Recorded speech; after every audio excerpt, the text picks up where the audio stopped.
In a world built on ambition and greed, the American Civil War wasn't just about slavery or unity. It was a financial war engineered by European bankers to maintain control over America through debt and economic manipulation. This narrative uncovers a hidden chapter in financial history, a story of power, manipulation, and lessons the world refused to learn. From the corridors of Wall Street to the boardrooms where nations are shaped, this narrative explores the rise, the fall, and the silent consequences that changed how money moves. Every moment builds towards revelation, how decisions made in pursuit of profit reshaped economies, altered lives, and defined the meaning of value itself. The official narrative of the American Civil War is a story etched into the soul of a nation. We are taught that it was a monumental struggle over the morality of slavery and the very concept of a perpetual union. Brother against brother, state against state, a conflict that forged a new American identity in blood and fire. But this version, while fundamentally true, remains dangerously incomplete. It overlooks a quieter, more insidious war fought not on the battlefields of Gettysburg or Antietam, but in the counting houses of London and Paris, and in the halls of a fledgling American government. Beneath the roar of cannons and the cries for emancipation, a deeper financial war was being waged, a battle for economic sovereignty itself. To understand this hidden conflict, one must first look south. The antebellum South presented an image of aristocratic independence, of a landed gentry ruling over vast cotton plantations. But this was a carefully constructed illusion. In reality, the Southern economy was a colonial enterprise, not politically but financially. It was a system almost entirely owned by European banking interests. The entire King Cotton Empire, from the purchase of land and slaves to the financing of seed and equipment, ran on a complex web of foreign loans, intricate credit lines, and ever-mounting debt, primarily extended by financiers in London, the undisputed center of global capital. The South was, in essence, a massive debt colony. Southern planters were caught in a cycle of dependency, their fortunes tied directly to the price of cotton on the Liverpool Exchange and the interest rates set by distant bankers. These European financiers held the mortgages on the plantations and controlled the shipping lines that transported the cotton across the Atlantic. They profited from every stage of the process, ensuring that the wealth generated by Southern agriculture flowed not into American hands, but back into the coffers of Europe. The South's secession was, from this perspective, not merely a defense of slavery, but a desperate move by a debtor class to protect an economic system that was wholly dependent on its European creditors. Meanwhile, a different economic model was taking root in the North. The northern states were undergoing a powerful industrial revolution, building factories, laying down railroads, and creating a diversified economy that stood in stark contrast to the agrarian South.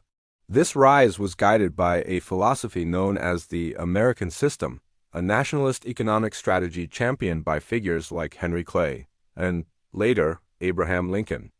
It was a direct threat to European economic hegemony.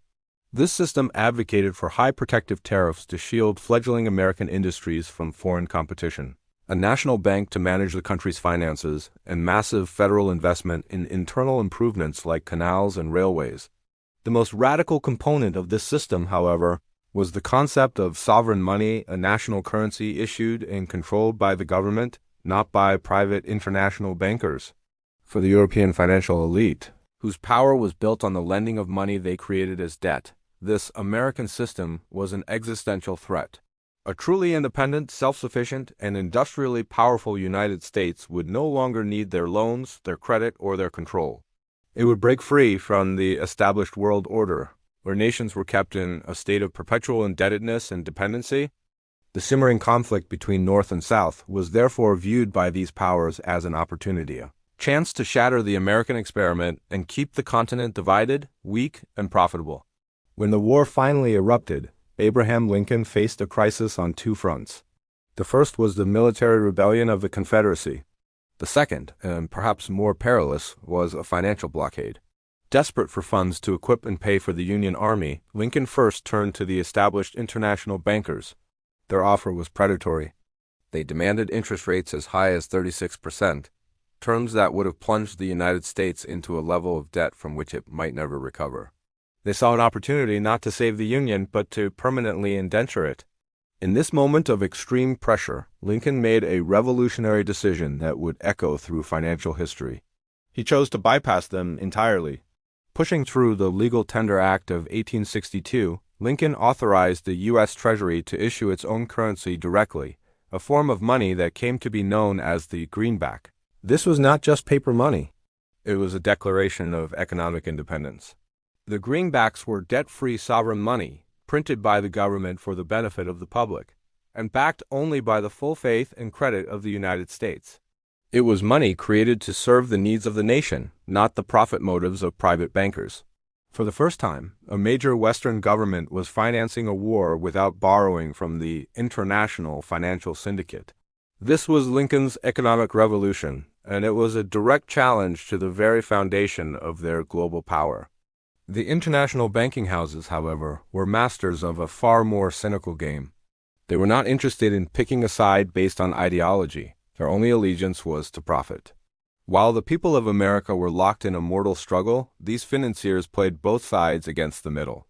They extended credit to the Confederacy through intermediaries, propping up its war effort just enough to prolong the conflict and deepen the eventual debt of the entire continent. Simultaneously, they bought up Union war bonds at depreciated prices, positioning themselves to profit immensely from a Northern victory. Their strategy was simple and devastatingly effective. Ensure that no matter who won the war, America would emerge from it financially broken and deeply indebted to them. The longer the war lasted, the more both the Union and the Confederacy would need to borrow, and the greater the ultimate financial spoils would be. It was a cold, calculated investment in bloodshed and division. The war was not just a conflict to be won or lost, but a market to be exploited, with human lives as the currency of speculation. The end of the war brought a hollow victory for American economic sovereignty. With Lincoln's assassination in April 1865, the nation lost its most powerful advocate for a debt-free monetary system. The forces that had opposed him saw their opening and moved swiftly to dismantle his financial legacy. In the political chaos that followed his death, a powerful lobby of banking interests exerted immense pressure on Congress, arguing for a return to a sound monetary policy. This was a euphemism for abandoning the greenback system and reinstating the gold standard. The passage of the Contraction Act of 1866 marked the beginning of the end. This legislation called for the systematic removal of greenbacks from circulation to be replaced by money borrowed from private national banks, which were themselves beholden to the international gold standard. This single act effectively pushed the United States back into the very system of banker-controlled, debt-based money that Lincoln had fought so hard to escape. The dream of a financially independent America died with him, and the nation was once again yoked to the international financial powers. The subsequent decades were marked by a series of engineered financial panics and economic depressions, as the money supply was deliberately contracted and expanded to consolidate the wealth and power of the banking elite. The American Civil War, when viewed through this financial lens, becomes something more than a domestic dispute. It serves as a chilling prototype for a new kind of global conflict. It demonstrated how war itself could be weaponized as a financial tool, a mechanism not just for achieving political aims, but for generating immense profit and seizing control of a nation as economic destiny through the mechanics of debt.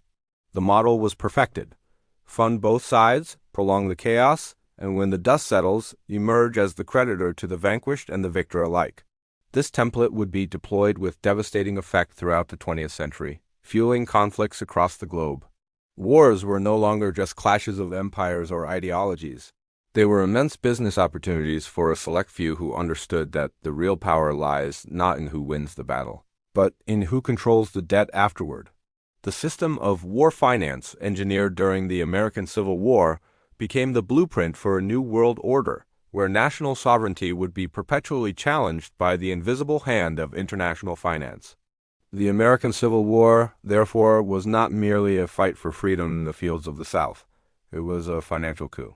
It was a brutal clandestine struggle between a rising, sovereign nation determined to forge its own economic destiny and the global banking elite who had ruled the world for centuries through the subtle chains of debt credit and financial manipulation.